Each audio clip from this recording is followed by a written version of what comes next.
Hello and welcome to the first ever episode of Into Retro, or whatever the hell I end up calling this crap by the time it's on YouTube.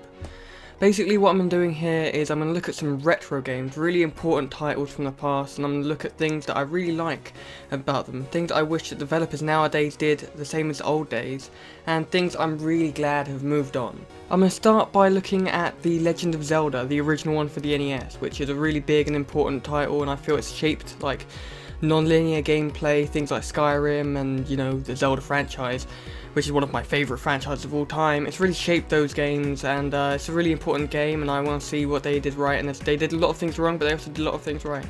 Unlike most people my age, I actually did play this game as a child, believe it or not, because of this fucking genius invention, which is... it's just wonderful, isn't it? It's The Legend of Zelda Collected Edition. Can you see? I don't have my camera thingy on, so I can't see if you can see. It's for the GameCube, and it's got pretty much all of the major Zelda titles on here, so I've been enjoying them since a kid. Now, I do realise, in fact, that doing such an influential game like Zelda for my first ever review of sorts is kind of stupid.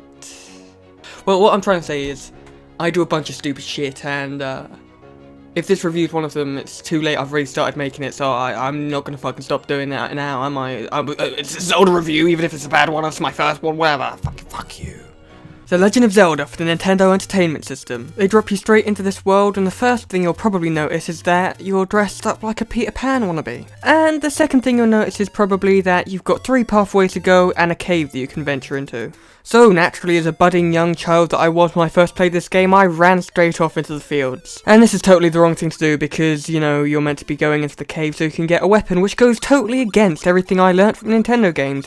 From what I knew about Nintendo games and caves, is if I went in there, Zubats would happen. Many infuriating Zubats would happen to my face. Now, this outlines something that I really appreciate about not only the original NES Zelda, but most games on the NES and Super Nintendo. And I suppose to some extent the N64 and PlayStation 1. All of these games are fairly straightforward, and they don't feel the need to treat you like an idiot. You have a brain, you can tell that the A button and the B button are the same buttons that are on your controller and what they will do. They don't give you a tutorial, especially not for some mundane shit like, oh, Link, yeah, press the L button, you can talk to me, yeah, isn't that good? Fuck off! Why is it the game devs feel the need to treat us like idiots nowadays? I mean, god damn it, we know how to play your stupid fucking game. Disclaimer. Wind Waker is actually the best game ever. If you disagree, you have no soul. Fact. Now let's move on to the overworld and the general pacing of this game. The overworlds have always been my favourite part of the Zelda game. They've always felt like an adventure and they've always had their own unique feel. Surprisingly, I found this overworld really was lacking something, and it was just one of the most disappointing parts of the game. Nintendo was working within the constraints of the NES. Because of these limitations, the overworld is split up into screens. Now, the world being split into these screens isn't a problem. What the problem is that the transition between these screens takes about a second or two. Despite the transition being really quick, it's still long enough that it completely breaks up the flow of the game for me. As a result, this game doesn't feel vast or full of adventure, it just feels a bit clunky and weird. Not to mention this game lacks companions that are introduced in the later games. I bring this up because despite how annoying Navi is, she does guide you through the world and tells you exactly where you need to be going, without telling you exactly how to win the game. Without a companion character, the world feels really aimless and you really have no idea where to go or where the next dungeon is. It's a combination of these two things that makes this overworld hard to enjoy for me. Not only is it slow paced, but it also feels aimless. It just makes exploring the overworld feel frustrating rather than an adventure.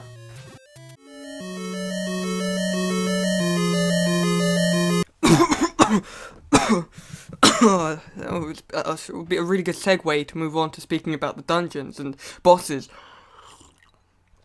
Oh yeah, I should really do that. Wouldn't that be a good idea? I think that would be a good segue. Moving on now to the dungeons. The dungeons are great. I'd say they're probably my favourite part of the whole game. I mean, these dungeons really are what made Zelda the legend that it is today. Fucking really? What? Are you fucking serious? Just cut it out. Anyway, these dungeons. This is where this game's far more recognisable as a Zelda game.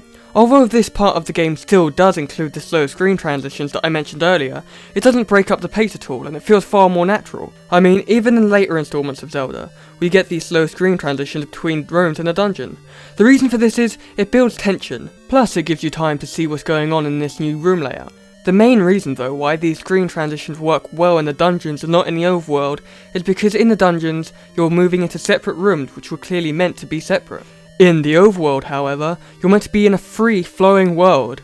If you split this up, it just feels a bit bad. Something that I appreciated as soon as I walked into the first room of the first dungeon was a huge shift in ambience between the outside and the inside of the dungeon. The loop that plays is immediately far more creepy than the upbeat main theme for Zelda that you hear in the overworld. Not only this, but you're faced with a bunch of weird ass fucking statues in the first room. And the enemies you face go from being weird blobs of something that shoot something out of their face at you, to things more like skeletons and bats, things that you'd expect to find in some creepy, abandoned, fucked up dungeon. And although they were working within the limitations of the NES, some of these puzzles, despite being really easy, are easy to miss, and if you do actually get them, you feel pretty good about yourself. The same thing can be said about the hidden rooms. It's not as if they're hard to find, but if you do find them, it's pretty cool because, you know, who even knew something was there? This game really makes you feel like you're using your wit and ingenuity. And you know what? I fucking love that, because not many AAA games nowadays make you feel like you're using your brain at all. You're just going along a straight path, and this game is anything but that. Now let's move on to the boss fights. And surprisingly, they're half decent considering it's an NES. Okay, so you're not going to find any of the complexity of the boss fights from Ocarina of Time and forward in this game, but that's completely fine. What's important to note here though is that Nintendo knew the limitations of their hardware and they did not bite off more than they could chew. So the general premise of these boss fights is, oh look, it's a dragon, go stab it in the face, or oh, throw a bomb at it, or look, it's a weird creature with several mouths, you should throw a bomb at that, or whatever. In many ways I enjoyed these boss fights more than I enjoyed the boss fights in the later titles. Now, you might think I'm insane because these are some really bare bones boss fights. However, the bosses in the more modern Zelda titles have just become a bit formulaic. My biggest gripe with these bosses is going to be just how damn easy they are. Now this might sound stupid considering this is just an NES game, but really these bosses aren't any harder than any of the single enemies you find in most of the rooms of the dungeon. It's just a bit anticlimactic really. By far and away, the worst part of these whole boss battles is that after you've beaten them, you're kicked out of the dungeon, which is well designed, well paced and ambient, into the overworld, which I've already expressed my feelings about. For me, the task of finding each of the dungeons without trying to cheat somehow is just so monotonous that after beating each of the dungeons, I just had to take a break from the game for a few days. Otherwise, I still have the dungeons fresh in my mind, and that makes the overworld look even worse than it already does look in comparison to the dungeons.